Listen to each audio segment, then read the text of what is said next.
I place this under the tomatoes in my garden, and within a short time they start to ripen, turning a beautiful, rich red.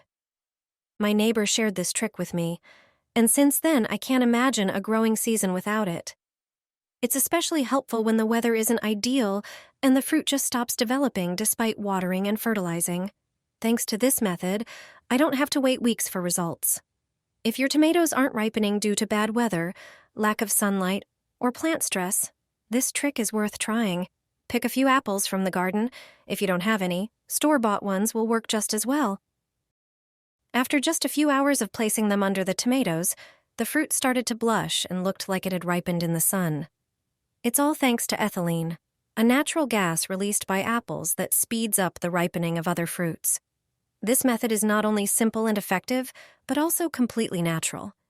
It doesn't require chemicals or special conditions, and the results are visible almost immediately. Try it once, and you'll come back to it every season.